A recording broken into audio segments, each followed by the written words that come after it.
mbele meeɗi hebde maccoda marchandise tawa sohlani mo gongira e gonga walla neɗɗo wadma ɗaɓɓani hunde jaɓa tawa yiɗano ɗum wadde walla etoto wadde convoquer yimɓeɓe pour ɓe cooda ko jeyata mbaɗa kala ko mbawɗa donka hande ma fam holko saabi ɗum hande ko jangaten ko arme mo ganduɗa aɗa wawi hutorade ɗum gam daña ko jiɗɗa ko kono kadi eɓe mbawi hutorade mo ɗum gam ɓe daña e ma ko ɓe jiiɗi ko hande ko convoquer jangaten e manipulation holnon mbaɗata ha mbaɗa convoquer yimɓeɓe e ko jiɗɗa ko 4 conseils psychologique min gaddanma gam mbaɗa convoquer kala mo jiɗɗa ko gonga vidéo en jiɗanamo wadde mo YouTube saabu en waɗi gueɗe dangereux gonɗe hen kono son jiɓɓi vidéo ha gasi ma on paam holko min jiiɗi haalde ma on paam kadi holko saabi vidéo o bisimilla mon kadi e sen he yo salminago amen tawon e jaam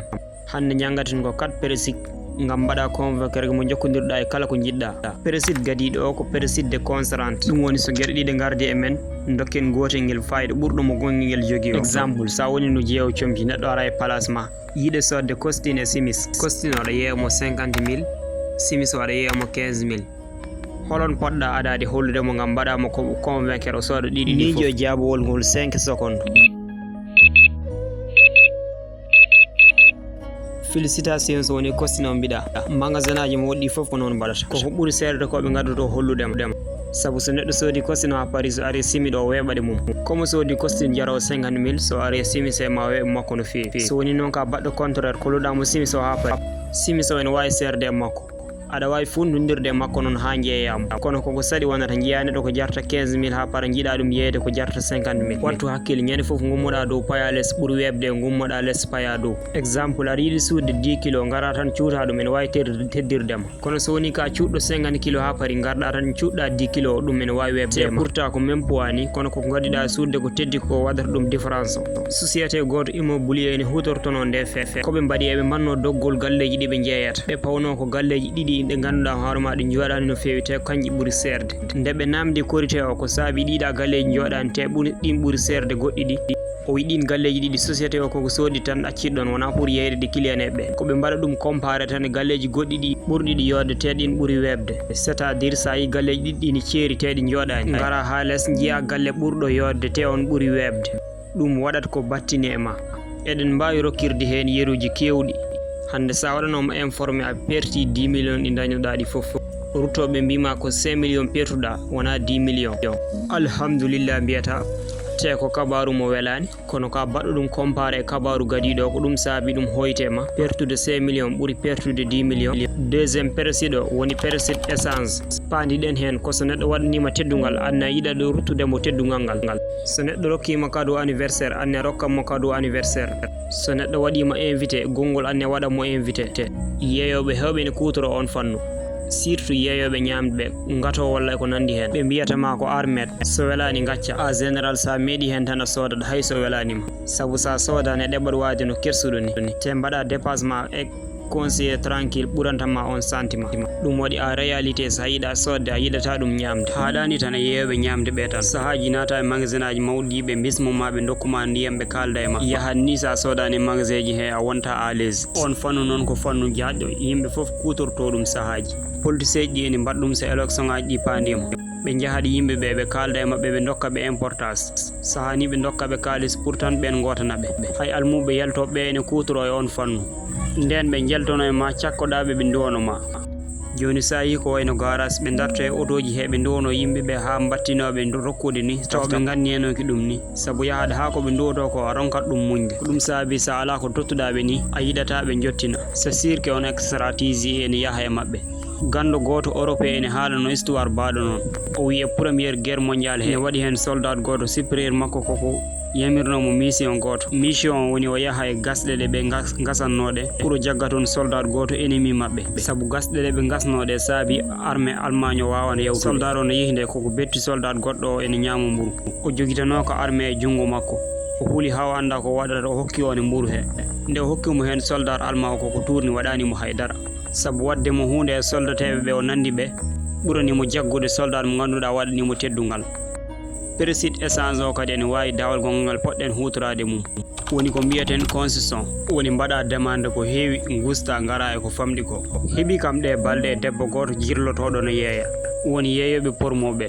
o ari amma o yeeya produit goto nde mbimomi mi sohlani produit mo o yeeyata o wi kam wadde ƴettu cuura e leggel o mi soodi hen paquet aji ɗiɗi te mi hutorako ɗi saabu mi alano hen sohla nde puɗɗimi ƴewtade o sujet gandumi tigui ko o persiɗo hutori mi anda somo andi ɗum walla o anda o waɗi mi ɗaɓɓani koko mawni o arti o waɗi ɗaɓɓani ko famɗi on fannu noon eɗen mbawi hutorade ɗum e domaine aji kewɗi misal so woni ka jiɗɗo ɓeyde nde ɗe jobdi waddemande ko heewi en général patron ma o saloto on proposition gustugol ngol gustata ko manduɗa demande ko heewi ko wayata kono teddugol ngal ñamduɗa mo ni ma o jaɓ ɓeydandema jobdi ma ko ɓuuri ko adi ko yeyoɓe hewɓe ne kutoro on fannu haysoɓe mbattani hen hakkille sa arino aɗa sooda téléphone exemple mi wima ko 300 000 o jarata mbiya kam ni séri mi wima addu 250 000 joni eɗen kalda ha mi wima addu 200 000 mbiya ko 150 000 mbawmi mi wima ko 300 000 mbinomami mi ustanima hen 100 000 an ha joni a jaɓani ɓeydude haydara a wiyaɗe hakkille ma ɓayde ummima 300 000 ari ha 200 000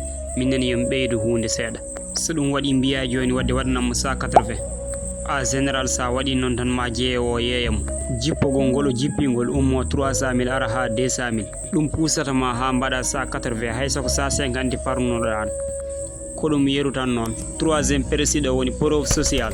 paani ɗen hen ko battingol ngol renndo ngo battinta e ma hande exemple sa yehino marché jiiya bitikaji ɗiɗi ne kuccodiri kamɓe nandi marchandise moɓe jeeyata place goto o heewa teɓ yimɓe ha woɓɓe daga place goɗɗo ala client eɓe hay goto ala toon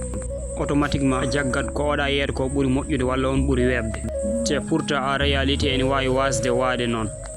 Cap-Vert Rovane ene wiyatno 95% yimɓeɓe ndewinto tan ko 5% tan cosata pénal wattu hakkille yimɓeɓe preuve mo mbawɗa fawandeɓe aduna foof ko yimɓeɓe mbaɗata ko ɓurataɓe wadde convaincre neɗɗo ene weeɓi influence surtout noon soko yimɓe hewɓe mbaɗata ɗum ina waɗi ƴewdo woto ngo anduɓe mbanno ɓe ƴettuno neɗɗo goto ɓe darni ɗum e territoire he omo daara banggue goto e asmane he yimɓe ene mbirto hay goto ala e makko sohla ha ɓooyi ɓe ɓeydi hen yimɓe tato woɓɓe ɓe goni nayo ɓe daari kamɓe foof eɓe daara banggue goto e asmane he ha wattinde yimɓe wirtotonoɓe kala garɗo daro ser mabɓe ɗo kañum nene wona e darde koɓe darata ko seeɗa tan ɓe keewi teb kamɓe foof ɓe daari eɓe dara asmane o no foti laabi ɗum heɓma birtoɗa yimɓe ne daari nokku goto ene keewi ɗon teb daroɗa ɗo dara te andani ko keewi ɗon ko o précide saabi police ji ne jooɓa yimɓe kalis kewɗo gam ndenda nokku goto ɗum ene holliro wonde eɓe jogui dental kono kadi noddat woɓɓe wiyoɓe ɗum ɓe gam ɓe gara ina waɗi ɓe ganduɗa so jii foof en jaltiten kañumen ne jiiɗat yaltude hande sa woni no jeeyowo aɗa jogui marchandise mo ganduɗa qualité o ko goto te prix ɗi goɗɗodirani sa wi client o ko o ɓuuri kewde walla ko o yimɓeɓe ɓurata sodde ya forque sens ko ono ƴettata saabu enen yimɓe eɗen jiiɗi nandude woɓɓeɓe eɗen jiiɗi nandude woɓɓeɓe ko mbaɗata ko mbaɗen koɓe mbaɗata ko ɗum saabi génération mo jiiɗa foof kamɓe nandi koɓe ɓornoto ko ha koɓe kalata ko e konguɗi ɗi ɓe kutortoɗi quatriéme précide o woni précide rareté gando goto meeɗi wiide ko saabi yimɓeɓe ne jiiɗa hunde eɓe ɗamini koɓe wasoɓe ɗum so hunde majjiri en walla en mbasi ɗum en dañtata ɗum en mbaɗat kala ko mbawɗen gam keɓen ɗum ɗum saabi jiiya jeeyowo o ne wiya ko heddi hen ko hewani walla quantité o koko waɗi limité ɓe panditi hen ko wadde ma an client o so ɗum manki a heɓtata ɗum so ɗum waɗi a heñoto cooda ɗum haade opportunité o daddema